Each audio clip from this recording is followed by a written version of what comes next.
দশম স্কন্ধৰ লক্ষণ হৈছে নিৰোধ। নিৰোধ মানে প্ৰলয়ৰ সময়ত সমস্ত জীৱৰাশি প্ৰভু ভগৱন্তৰ উদৰত অৱৰুদ্ধ হৈ থাকে, এই প্ৰচেছটোক নিৰোধ বুলি কৈছে।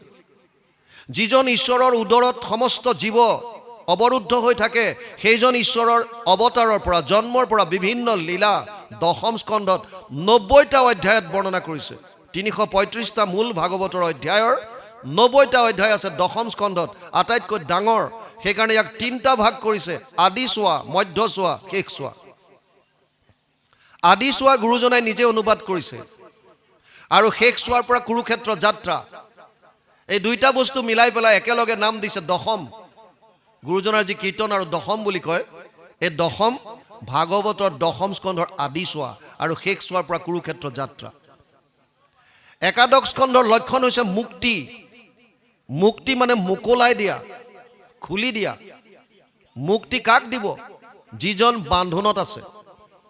আপোনাৰ যদি কোনো বান্ধোন নাই, তেতিয়াহ'লে মুক্তিৰ কাম নাই। আৰু যদি বান্ধোন আছে, তেতিয়াহ'লে কিহৰ বান্ধোন এইটো জানিব লাগিব। সেয়া জানিবৰ কাৰণে নিমি নৱসিদ্ধ সংবাদ, কৃষ্ণ উদ্ধৱ সংবাদ একাদশ স্কন্ধত অধ্যয়ন কৰিব লাগিব। দ্বাদশ স্কন্ধ লক্ষণ হৈছে আশ্ৰয়। আশ্ৰয় মানে শৰণ। জীৱই আশ্ৰয় ক'ত ল'ব? বৰ্তমান সময়তো এইটোৱে আটাইতকৈ ডাঙৰ প্ৰশ্ন। আশ্ৰয় ক'ত ল'ম? শৰণ ক'ত ল'ম? বিভিন্নজনে বিভিন্ন যুক্তি দিয়ে, ছ'চিয়েল মিডিয়াতো বিভিন্ন গ্ৰন্থৰ উদ্ধৃতি দিয়ে। বিভিন্ন গ্ৰন্থৰ উদ্ধৃতি দি লাভ নাই। ভাৰতীয় দৰ্শনে প্ৰমাণ দিবৰ কাৰণে কেইটামান প্ৰমাণৰ কথা কৈছে, তাৰে মূলতঃ 4টা। যিকোনো কথাৰ প্ৰমাণ লাগিব। মই যদি আপোনালোকক কওঁ যে এক শৰণ হওক চব, যদি হোৱা নাই আৰু যদি হৈছে বৰ উত্তম কথা, আপোনালোকে চিধাই ক'ব যে কিয় হ'ম? তেতিয়া আমি ক'ব লাগিব যে প্ৰমাণ দিব লাগিব যে এক শৰণটোৱে কলিযুগৰ পৰম ধৰ্ম। ইয়াৰ কাৰণে প্ৰমাণ কি? প্ৰমাণ দিবৰ কাৰণে আমি দিব নালাগে। ভাৰতীয় দৰ্শনে 4টা প্ৰমাণৰ কথা কৈছে। প্ৰথম হৈছে প্ৰত্যক্ষ প্ৰমাণ। প্ৰত্যক্ষ মানে মোৰ 5টা জ্ঞানেন্দ্ৰিয়ৰ দ্বাৰা মই নিজে উপলব্ধি কৰা, মই নিজে দেখিছোঁ, মই শুনিছোঁ, মই চুই চাইছোঁ, মই সোৱাদ লৈ চাইছোঁ, মই শুঙি চাইছোঁ। 5টা জ্ঞানেন্দ্ৰিয়ৰ দ্বাৰা নিজে উপলব্ধি কৰা যিটো জ্ঞান, সেইটোক প্ৰত্যক্ষ প্ৰমাণ বুলি কৈছে। এটা হৈছে অনুমান প্ৰমাণ। আপোনালোকৰ গাঁৱৰ কোনোবা এঘৰ মানুহৰ ওচৰত এখন 108 আহি ৰৈ গ'ল। আপোনালোকে ইয়াৰ পৰা ওলাই দেখিছে সেই মানুহ ঘৰৰ ওচৰত 108 আহিছে সিহঁতৰ ঘৰলৈ। অনুমান কি কৰিব? যে সিহঁতৰ ঘৰত কাৰোবাৰ অসুখ হৈছে। 108 অহা মানে চিধা চিধি তেনেকৈ ভাবিব। উপমান প্ৰমাণ, তুলনা দি বুজায়। তই কুঁহিয়াৰ খাই পাইছ? নাই পোৱা। কেনেকুৱা? মিঠা। মিঠা মানে কেনেকুৱা? মিঠা মানে গুড়ৰ নিচিনা, চেনিৰ নিচিনা। নিচিনা কিন্তু গুড় চেনি খালে কুঁহিয়াৰ খোৱাটো নুবুজায়। জাষ্ট উদাহৰণ দিছে। তই নীল গাই দেখিছ? নাই দেখা। কেনেকুৱা? আমাৰ গাইবিলাকৰ নিচিনা। নিচিনা হ'লে নহ'ব, জাষ্ট এটা উপমান দিছে। কেতিয়াবা কেতিয়াবা প্ৰত্যক্ষ প্ৰমাণ গ্ৰহণযোগ্য নহয়, অনুমান প্ৰমাণো গ্ৰহণযোগ্য নহয়, আৰু উপমান প্ৰমাণো গ্ৰহণযোগ্য নহয়। প্ৰত্যক্ষ প্ৰমাণ দ্ৰোণাচাৰ্যই কুৰুক্ষেত্ৰৰ যুদ্ধত পাইছিল। কি? যুধিষ্ঠিৰে কৈছিল অশ্বত্থমা হত। তেওঁ ধনুষৰ পেলাই দিলে। মোৰ পুত্ৰ মৰি গ'লে মই জীয়াই থাকি কি কৰিম? কিন্তু আচলতে কথাটো সত্য নহয়। অশ্বত্থমা হত ইতি গজ। এই পিছৰ কণ কওঁতে কৃষ্ণ ইংগিত দি দিলে, চবেই ঢাক ঢোল মৃদংগ শংখ যি আছে বজাই দিলে। পিছৰখিনি দ্ৰোণাচাৰ্য নুশুনিলে। শুনিলে কি? অশ্বত্থমা হত। এইটো শুনিছে। কোৱাজন কোন?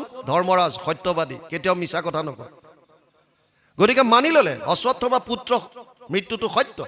ধনুষৰ পেলাই দিলে, জীয়াই থাকি কি কৰিম? প্ৰত্যক্ষভাৱে শুনা কথাটো মিছা। কেতিয়াবা কেতিয়াবা প্ৰত্যক্ষ প্ৰমাণ মিছা হ'ব পাৰে। অনুমান প্ৰমাণো মিছা হ'ব পাৰে। আপুনি দূৰত ধোঁৱা দেখিছে, ইয়াৰ পৰা অনুমান কৰিছে ধোঁৱা আছে যেতিয়া জুই আছে, এইটো মিছা হ'ব পাৰে। আজিকালি ফাংচনত গান গালেওতো গায়কৰ পিছফালে দেখোন ধোঁৱা দি দিয়ে। ভাৱৰীয়া ওলালেও ধোঁৱা মাৰে। ধোঁৱা য'তে ত'তে দি দিয়ে। ধোঁৱা থাকিলে জুই নহ'ব পাৰে। 108 ৰোৱা মানে যে বেমাৰী সিহঁতৰ ঘৰত আছে, এইটো মিছাও হ'ব পাৰে। হ'ব পাৰে যে 108খন আহিছে ড্ৰাইভাৰজনৰ লগৰ, সেই মানুহ ঘৰৰ ল'ৰাটো ড্ৰাইভাৰজনৰ লগৰ। আৰু ড্ৰাইভাৰজনে ক'ৰবাত বেমাৰী এজন থ'বলৈ আহিছিল, আহি পেলাই ভাবিলে লগৰ ল'ৰাটোক মাত এষাৰ দি যাওঁ। হ'ব পাৰে, মানে অনুমান প্ৰমাণো মিছা হ'ব পাৰে। যেতিয়া প্ৰত্যক্ষ প্ৰমাণ গ্ৰহণযোগ্য নহয়, অনুমান প্ৰমাণ গ্ৰহণযোগ্য নহয় আৰু উপমান প্ৰমাণ গ্ৰহণযোগ্য নহয়, তেতিয়া ভাৰতীয় দৰ্শনে কৈছে এটা প্ৰমাণ আছে শেষ, যিটো চবেই মানিব লাগিব, বাউণ্ড। সেইটো হৈছে শব্দ প্ৰমাণ বা শাস্ত্ৰৰ প্ৰমাণ। শাস্ত্ৰ মানে কোনখন শাস্ত্ৰ মানিব? ইয়াত দিছে 3টা প্ৰস্থান, খুব ভালকৈ শুনিব। 3টা প্ৰস্থান মানে 3টা মাৰ্গ। প্ৰস্থান মানে মাৰ্গ। প্ৰথম কৈছে শ্ৰুতি প্ৰস্থান। শ্ৰুতি বেদক কয়। বেদৰ সাৰমৰ্মখিনি তাৰ শেষৰ পাৰ্টটোত আছে। বেদ 4খন, ঋগ সাম যজুৰ অথৰ্বৈক্য চতুৰ্বেদ ঊৰ্ধ্বতে, ভাৰত পুৰাণম চ পঞ্চম বেদ উচ্যতে। 1:4:20 ভাগৱত প্ৰথম স্কন্ধ 4ৰ্থ অধ্যায় 20 নম্বৰ শ্লোক ভাগৱত। ঋগ বেদ, সাম বেদ, যজুৰ বেদ, অথৰ্ব বেদ 4খন বেদ আছে, যদিও পুৰাণ আৰু মহাভাৰতক পঞ্চম বেদ বুলি ব্যাসদেৱে ঘোষণা কৰিছে। আৰু সেই ফালৰ পৰা পুৰাণৰ সূৰ্য হৈছে ভাগৱত, গতিকে ভাগৱত পঞ্চম বেদ। বেদৰ 4টা ভাগ আছে। এটা ভাগত মন্ত্ৰবিলাক আছে, যিবিলাক যাগ যজ্ঞ পূজা পাতলত মন্ত্ৰ উচ্চাৰণ কৰে, সেই পাৰ্টটোক সংহিতা বুলি কয়। তাৰ পিছৰ অংশটোত য'ত বিধিবিলাক আছে, নিয়মবিলাক, কেনেকৈ যাগ যজ্ঞ পূজা পাতল কৰিব, কোনটো মন্ত্ৰ ক'ত গাব, এই বিধিবিলাক য'ত আছে তাক ব্ৰাহ্মণ্য বুলি কয়। তাৰ পিছৰ অংশটোক আৰণ্যক বুলি কয়। আৰু শেষৰ পাৰ্টটোক বেদান্ত বুলি কৈছে। বেদৰ অন্তত যিখিনি আছে, যাক উপনিষদ বুলি কয়। বেদৰ অন্তত থকাৰ কাৰণে বেদান্ত বুলি কৈছে। বেদৰ সাৰমৰ্ম যদি জানিব বিচাৰিছে, তেতিয়াহ'লে উপনিষদ অধ্যয়ন কৰিব লাগিব। সেইকাৰণে শ্ৰুতি প্ৰস্থানত উপনিষদক ৰাখিছে বেদান্ত। 108খন উপনিষদ আছে, অজস্ৰ আছে, তাৰ ভিতৰত 108খন, তাৰ ভিতৰত 11খন প্ৰমুখ। দ্বিতীয়ত আহিছে স্মৃতি প্ৰস্থান। বেদৰ মন্ত্ৰবিলাক সকলোৰে বোধগম্য নহয়, চবেই বুজি নাপায়। সেইকাৰণে ঋষিসকলে তেওঁলোকৰ স্মৃতি শক্তিৰ দ্বাৰা আন কিছুমান গ্ৰন্থ ৰচনা কৰিলে। তাৰ নাম দিলে স্মৃতি গ্ৰন্থ। স্মৃতি গ্ৰন্থৰ এখন হৈছে মহাভাৰত, আৰু বহুত আছে, মনুস্মৃতি, যাজ্ঞবল্ক স্মৃতি বহুত আছে, কিন্তু মেইন হৈছে মহাভাৰতৰ কথা ইয়াত আহিছে। মহাভাৰতৰ ভীষ্ম পৰ্বৰ 25 অধ্যায়ৰ পৰা 42 অধ্যায়লৈ 18টা অধ্যায়, 700 শ্লোক, এইখিনি সুকীয়াকৈ উলিয়াই আনি এখন গ্ৰন্থৰ নাম দিছে শ্ৰীমদ ভগৱত গীতা, যাক আমি গীতা বুলি কওঁ। গীতা মহাভাৰতৰ ভিতৰৰ বস্তু। গতিকে স্মৃতি প্ৰস্থানত প্ৰামাণিক গ্ৰন্থ হিচাপে গীতা শাস্ত্ৰখন ৰাখিছে। গীতাত যদি আছে মানিব লাগিব। তৃতীয় হৈছে উপনিষদ পাঠ কৰিলে কেতিয়াবা কেতিয়াবা আপোনালোকে যিসকলে অধ্যয়ন কৰিছে গম পাব, ক'ৰবাত ক'ৰবাত খোকোজা লাগিব। ক'ৰবাত অগ্নিকে আত্মা বুলি ক'লে, ক'ৰবাত বৰুণক ক'লে, ক'ৰবাত ইন্দ্ৰক ক'লে, খেলিমেলি লাগি যায়। তাৰ ন্যায় দিবৰ কাৰণে, জাজমেণ্ট দিবৰ কাৰণে 555টা সূত্ৰ আন এখন গ্ৰন্থ ব্যাসদেৱে ৰচনা কৰিলে, নাম দিলে ব্ৰহ্মসূত্ৰ। আত্মা পৰমাত্মাক জানিবৰ কাৰণে 555টা সূত্ৰৰ আন এখন গ্ৰন্থ ৰচনা কৰিলে, নাম দিলে ব্ৰহ্মসূত্ৰ। ন্যায় প্ৰস্থানত ব্ৰহ্মসূত্ৰক ৰাখিছে। তাৰ মানে প্ৰামাণিক গ্ৰন্থ হিচাপে এই অজস্ৰ গ্ৰন্থৰ মাজত 3 ধৰণৰ গ্ৰন্থ দিলে। এক দিলে উপনিষদ শ্ৰুতি, এক দিলে গীতা, আৰু এক দিলে ব্ৰহ্মসূত্ৰ। এতিয়া তাত্ত্বিক কথাটো বুজক। বেদান্ত, উপনিষদ, যিজন ব্যাসদেৱে বেদৰ বিস্তাৰ কৰিছে, সেইজনেই ভাগৱতত লিখিছে, সৰ্ব বেদান্ত সাৰম হি শ্ৰী ভাগৱতম ইষ্যতে য়স্য ৰসামৃত তৃপ্তস্য নান অন্যত্ৰ ৰতি ক্বচিত।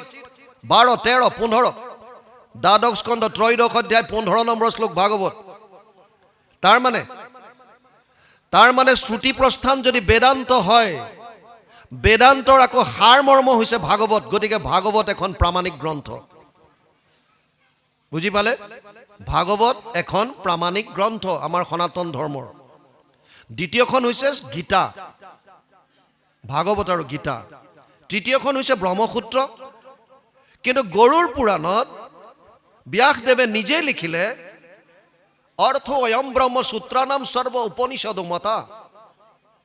ভাগৱত ব্ৰহ্মসূত্ৰৰ টীকা ভাষ্য। মানে সূত্ৰবিলাকত 555টা সূত্ৰত একোটা একোটা সূত্ৰ আছে মাত্ৰ। অথচ ব্ৰহ্ম জিজ্ঞাসা, ব্ৰহ্ম কোন আমি জানো আহক। অকণমান জন্মাদস্য য়ত এটা সূত্ৰ, যাৰ পৰা সৃষ্টি স্থিতি আৰু পালন হৈছে এটা সূত্ৰ, তাৰ ব্যাখ্যাবিলাক কৰিছে ভাগৱতত। গতিকে ন্যায় প্ৰস্থানৰো মূল টীকা ভাষ্য হিচাপে ভাগৱত আহিল।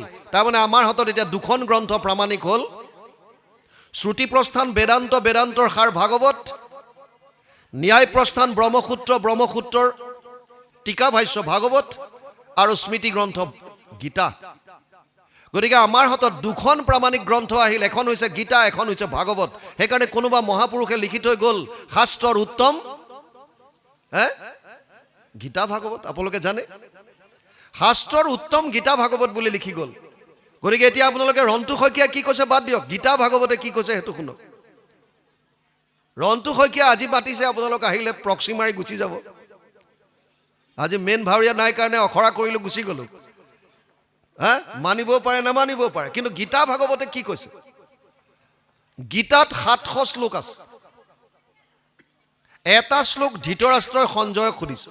কুৰুক্ষেত্ৰ যুদ্ধৰ প্ৰাক মুহূৰ্তত ব্যাসদেৱ ধৃতৰাষ্ট্ৰৰ ওচৰলৈ আহিছিল, ব্যাসৰ পুত্ৰ ধৃতৰাষ্ট্ৰ, আৰু কৈছিল, হে পুত্ৰ,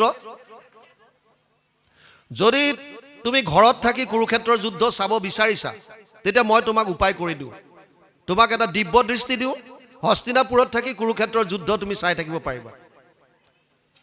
ধৃতৰাষ্ট্ৰই ক'লে, নালাগে আৰু এই যুদ্ধৰ বিভীষিকা চোৱাৰ মোৰ ইচ্ছা নাই। আগতেই মই নেদেখিলোঁ, এতিয়া আৰু কি যুদ্ধ চাম, চব মাৰপিট, নিজৰে মৰিব।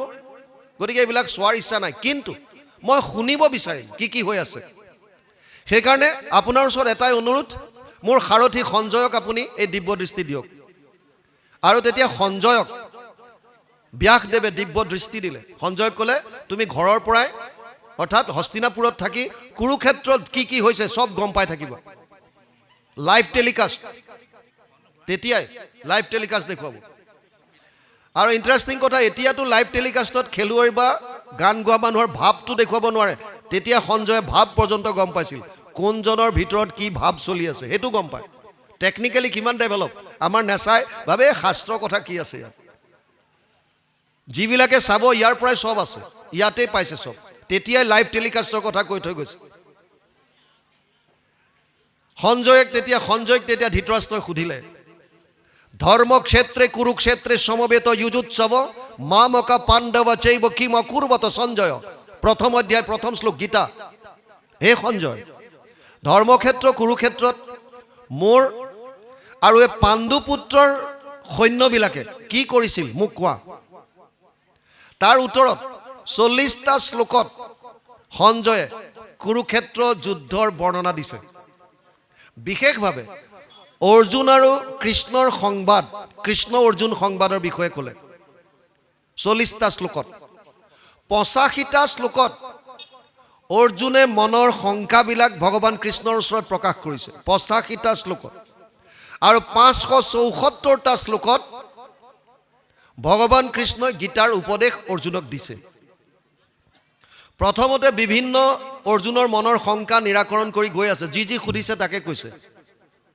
কিন্তু গীতাৰ সাৰটো শেষত কৈছে, সৰ্বগুহ্য তমম ভূয় শৃণুমে পৰমম বচ ইষ্টসীমে দৃঢ়মিতি তত বক্সামি তে হিতম। 18 অধ্যায় 64 নম্বৰ শ্লোক গীতা।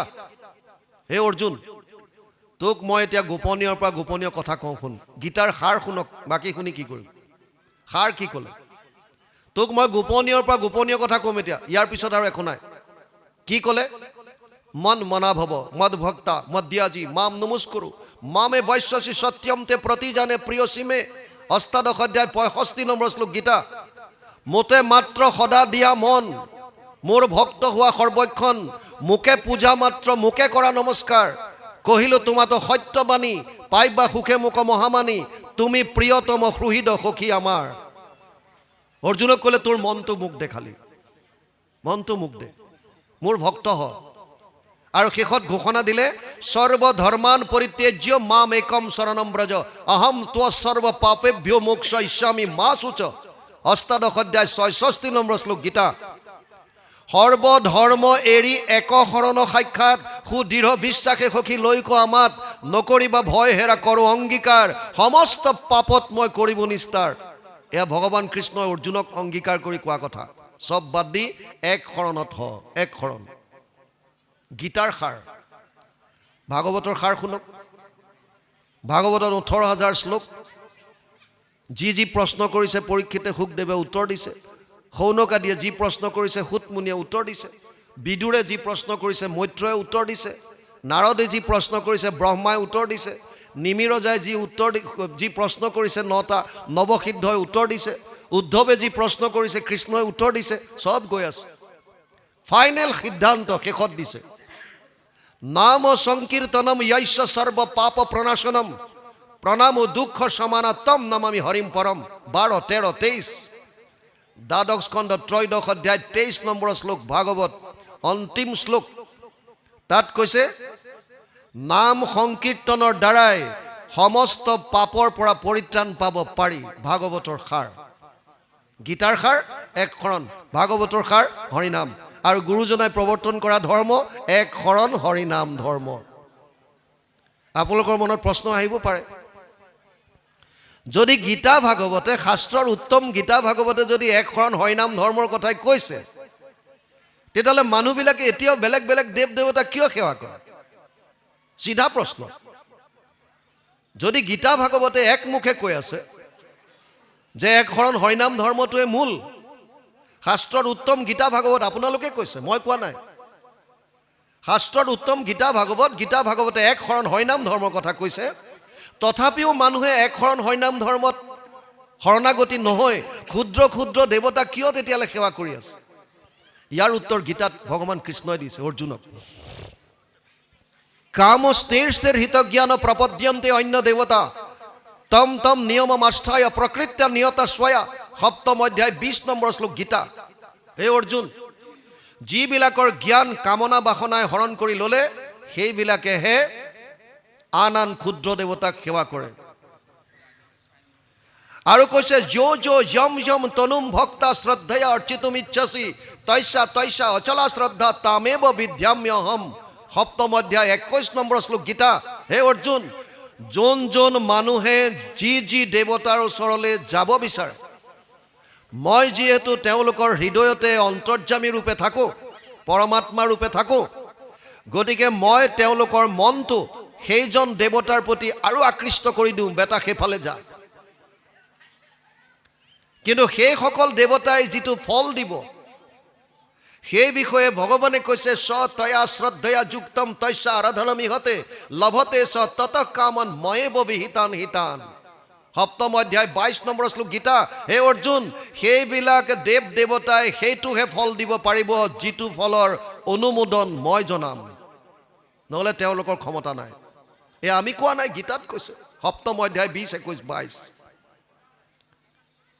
সেইকাৰণে আমি শাস্ত্ৰৰ উত্তম গীতা ভাগৱতে কি কৈছে সেইটো মানিব লাগে আপোনালোকে হয়তো প্ৰশ্ন কৰিব পাৰে যদি এইটো কথা কোৱাই আছে তেতিয়াহ'লে আমি কিয় নামানো তাৰ মানে আমাৰ জ্ঞান কামনা বাসনাই অপহৰণ কৰি ললে আমি কেৱল বিষয়ত আসক্ত হৈ আছো ধন টকা পইচা পুত্ৰ পৰিবাৰ অগ্ৰম ভগ্ৰম সব সৰস্বতীক পূজা কৰিলে জ্ঞান বাঢ়িব লক্ষীক পূজা কৰিলে টকা পাম বিশ্বকৰ্মাক পূজা কৰিলে গাড়ী আহিব ইত্যাদি ইত্যাদি ভাগ কৰি পেলালো বুজি পাইছে না ভাগ কৰি পেলালো আমি সব এইজনক কৰিলে এইটো সেইজনক কৰিলে সেইটো সেইজনক কৰিলে সেইটো আইচিউৰ সন্মুখত যেতিয়া যাবে কেতিয়াবা ভগৱানে নকৰক কাৰো সেইটো দিন নাহক আইচিউৰ সন্মুখত যেতিয়া আপোনালোকে মানুহবিলাক দেখে তেতিয়া তেওঁলোকে এই ভাগে ভাগে আৰু চিন্তা কৰি নাথাকে হে প্ৰভু নাৰায়ণ বচোৱা আৰু এটা তোমাৰ হাততে কাৰণ ডাক্তৰে সাৰেণ্ডাৰ কৰি দিয়ে আমাৰ হাতত একো নাই এটা যি কৰিব ভগৱানে কৰিব বস তেতিয়া আহি যায় একত তেতিয়া ভাগ নাই আৰু তেতিয়া একত আহি যায় তেতিয়া যি কৰিব প্ৰভুৱে কৰিব ভগৱানে কৰিব শেষ আমাৰ হাতত নাই বুজি পাইছে নাই যিজনে শেষ মুহূৰ্তত যদি আপোনাক কৰিব পাৰে প্ৰথমৰ পৰাইনো সেইজনত শৰণ ললে ক্ষতিটো কি প্ৰহ্লাদে দৈত্য শিশুসকলক কৈছিল দুৰ্লভ মনুষ্য জন্ম যিটো পায়া বুদ্ধিমন্ত যেবে হয় কুমাৰ কালত হয়া একমত ভকতি কাছৰয় কৌমাৰ আচৰিত প্ৰাজ্ঞ ধৰ্মান ভাগবতানিহ দুৰ্লভ মানুষ দেহ তত্ৰাপি ধ্ৰুবম অৰ্থদম 701 সপ্তম স্কন্ধ 6ষ্ঠ অধ্যায় প্ৰথম শ্লোক ভাগৱত। প্ৰহ্লাদে দৈত্য শিশুসকলক কৈছে, হে দৈত্য শিশুসকল, মানুহৰ জীৱন পোৱাটো অতি দুৰ্লভ। আপোনালোকে জানি আচৰিত হ'ব, আমি যিটো শৰীৰ পাইছোঁ, আপুনি যে পোক পৰুৱা কীট পতংগ কুকুৰ মেকুৰী গাধ ঘোঁৰা গছ বন লতা তৰু তৃণ এইবিলাকৰো আত্মা আছে। আমি তেনেকৈ থাকিবলগীয়া হোৱা নাই। আমি মানুহৰ শৰীৰ পাইছোঁ, থাকিবলৈ ঘৰ আছে, আমি খাবৰ কাৰণে যিটো বিচাৰিছোঁ পাইছোঁ, আমাৰ মুখত বাণী দিছে, প্ৰকাশ কৰিব পাৰোঁ কথাবিলাক, চবে বুজে। এই শৰীৰটো পাবৰ কাৰণে 84 লাখ জুনি ভ্ৰমণ কৰিবলগীয়া হয় আত্মাই। 20 লাখ সব স্থাৱৰ জানো, 9 লাখ জলচৰ সব মানো, 11 লাখ কুৰুম কবি গাৱে পক্ষীগম, 10 লাখ बतावे, 30 लाख पशु जानो हो भाई, 4 लाख बंदर दुखदाई, जब ये 84 लाख कट जावे तब कहूँ मानुष तन पावे। 20 लाख স্থাৱৰ মানে গছ গছনিৰ প্ৰজাতি। মানুহৰ শৰীৰ পোৱাৰ আগত এটা জীৱই 20 লাখ প্ৰজাতি গছ গছনিত ভ্ৰমণ কৰিবলগীয়া হয়। 9 লাখ জলচৰ প্ৰাণীৰ প্ৰজাতি, জলত থকা প্ৰাণীৰ প্ৰজাতি হৈছে 9 লাখ, 29 11 লাখ কাছৰ দৰে বগাই যোৱা সৰীসৃপ জাতীয় প্ৰাণীৰ প্ৰজাতি, 29 11 40 10 লাখ চৰাই চিৰিকটি প্ৰজাতি, 40 2 50 30 লাখ বিভিন্ন জন্তুৰ প্ৰজাতি, 50 30 80 4 লাখ বান্দৰৰ প্ৰজাতি, 84 लाख, जब ये 84 लाख कट जावे तब कहूँ मानुष तन पावे। 84 लाख জুনি ভ্ৰমণ কৰাৰ পাছত 100 কোটি জন্মান্তৰে হোৱে মহাভাগ নৰ শৰীৰক জীৱে তেবে পাৱে লাগ।